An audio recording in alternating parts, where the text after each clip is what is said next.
Hello வணக்கம், இது உங்கள் சிவி. ஸோ ஒன்று சொல்லணும், எப்படி இருக்கீங்க? இப்போ பார்த்தீங்கன்னா ப்ரொமோட் வந்திருக்கு. அதில் பார்த்தீங்கன்னா கார் இன்சிடென்ட். கார்னு பேரை கேட்டாவே சும்மா அதிர்தில்ல. அந்த அளவுக்கு வந்து அந்த கார் இன்சிடென்ட் வந்து ஒரு பயங்கர பூதாகரமாக வந்து உள்ளேயும் வெடிச்சது, வெளியே வெடிச்சது.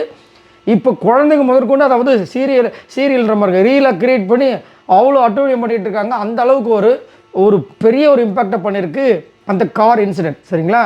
இப்போது அதை வந்துட்டு உண்மை அப்படின்னு ஒரு பக்கம் போயிட்டுருக்கு. உள்ளே வந்து அப்படி தான் இதுவும் நினச்சிட்டு இருக்காங்க. என்ன அப்படின்னா, அங்கே வந்து நடந்தது, அவங்க தள்ளி விட்டதுனால இவங்களுக்கு வந்து ஃபிட்ஸ் வந்துச்சு அப்படின்னு. ஆனால் விஜய் சேதுபதி அவர்கள் சொன்னதுக்கப்புறமா அது பேனிக் அட்டாக் அப்படின்னு சொன்னதுக்கப்புறமா நிறைய பேர் டவுட் வச்சு வெளியே வந்து சுபிக்ஷா கூட சொன்னாங்க, எங்களுக்கு அதில் ஒரு உடன்பாடு இல்லை அப்படின்ற மாதிரி. இப்போ அந்த கார் இன்சிடென்ட் பற்றி திவ்யா வந்து சொல்கிறாங்க. இதுவும் ஏன் சொல்கிறாங்கன்னா, நேற்று வந்து சாண்ட்ரா ஒரு விஷயத்த சொன்னதை வந்து வியானாவும் ரம்யாவும் சொன்னதுக்கப்புறமா அவங்களுக்கு ஃபுல்லாக சாண்ட்ரா மேலே சமூகவும் கொஞ்ச நேரத்துக்கு முன்னாடி ஒரு டாஸ்க் வேறு நடந்துச்சு. அந்த டாஸ்க்கை ஃபுல்லாக வந்து சாண்ட்ராமில் இருந்து எல்லாத்தையும் கூட்டிட்டாங்க. சரி, எல்லாத்தையும் பேசலாம், பார்க்கலாம். அதுக்கு முன்னாடி பார்க்குற எல்லாரும் நம்மளோட சேனலை சப்ஸ்கிரைப் பண்ணிட்டு பாருங்கள், லைக் பண்ணுங்கள், கமெண்ட் பண்ணுங்கள், ஷேர் பண்ணுங்கள். இப்போ வாங்க இந்த வீடியோக்குள்ள போகலாம். ப்ரோமோ 2 பயங்கரமாக வந்திருக்கு. இதில் பார்த்தீங்கன்னா திவ்யா, வியானா, பிரவீன்ராஜ் எல்லாருமே சாண்ட்ராவை பற்றி பேசக்கூடிய விஷயங்கள் வருது. அவங்க ஃபுல்லாக ட்ராமா ஆக்டிங் பண்ணுறாங்க, சிம்பத்தி க்ரியேட் பண்ணுறாங்க. அந்த கார் சீன், அந்த காரில் நடந்த விஷயம் கூட ட்ராமாவாக இருக்கும் அப்படின்ற மாதிரி போட்டு உடைக்கிறாங்க. ஃபஸ்ட்டு வந்து திவ்யா என்ன சொல்கிறாங்கன்னா, சாண்ட்ரா வந்து விக்ரம் கிட்ட பேசுறது கூட நான் தப்புன்னு சொல்ல வரல, அதை வந்து அவங்க கேமை பற்றி பேசினவங்க கூட ஓகே. ஆனால் இந்த பச்சை மிளகா சாப்பிட்டாங்களா, அதெல்லாம் என்னால் ஏற்றுக்கவே முடியல அப்படின்ற மாதிரி ஒரு விஷயத்த வந்து வைக்கிறாங்க. அவங்க பச்சை மிளகா சாப்பிட்டது வந்துட்டு வினோத்துக்கும் சபரிக்கும் தானே, எனக்கு அதில் கொஞ்சம் தெரியல. அது உங்களுக்கு என்ன தோணுது, அது எதை சொல்ல வராங்கன்னு சொல்லிட்டு சொல்லுங்கள் கமெண்ட்ஸில்.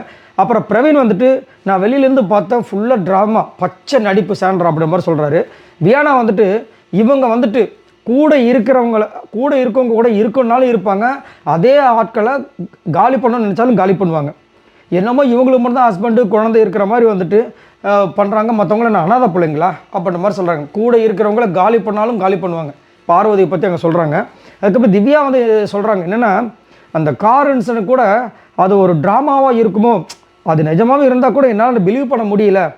அவங்க ஹர்ட் ஆவாங்கன்னு தெரிஞ்சும் உன்னால் எப்படி முதுகில் குத்த முடியுது, யார் நீ அப்படின்னு வந்து பொங்கி எழுறாங்க சாண்ட்ரா பற்றி. இந்த பக்கம் வந்து சாண்ட்ரா வந்து விக்ரம் கிட்ட பேசிகிட்டு இருக்காங்க சிரிச்சு ஜாலியாக. அப்படியே கொஞ்சம் கொஞ்சமாக வந்து கார் இன்சிடென்ட் ட்ராமான்ற அளவுக்கு வந்து இந்த பிக் பாஸ் வீட்டுக்குள்ள வந்துருச்சு. இதைத்தான் கர்மான்றாங்க. எப்படி வந்துச்சு பார்த்தீங்களா? ஏன்னா வெளியில் வந்து நிறைய பேர் வந்துட்டு அந்த இன்சிடெண்ட்டை வந்துட்டு இன்னுமே வந்து பெருசாக நம்ப மாட்டுறாங்க. அது ஒரு ட்ராமாவாக இருக்குமோ அப்படின்னு தான் வந்து வெளியே போயிட்டுருக்கு. அது எப்படி அப்படியே மறுவி உள்ளே வந்து இப்போ வந்து திவ்யா வாயிலேருந்தே வந்துட்டு அது ஒரு ட்ராமாவாக இருக்குமோ கார் இன்சிடென்ட்டு, நிஜமாக இருந்தால் கூட எனக்கு வந்து உள்ளுக்குள்ளே அப்படி தான் தோணுதுன்ற அளவுக்கு வந்துட்டு வந்திருக்கு. எது எப்படியோ அவங்க ரெக்கார்டு வாங்கி வெளியே போயிட்டாங்க. இதுக்கப்புறம் ரிவர்ஸ் பண்ணுவாங்க கேட்டிங்கன்னா, இதுக்கப்புறம் அதை ப்ரூவ் பண்ணி ஒன்றும் ப்ரோஜனம் கிடையாது.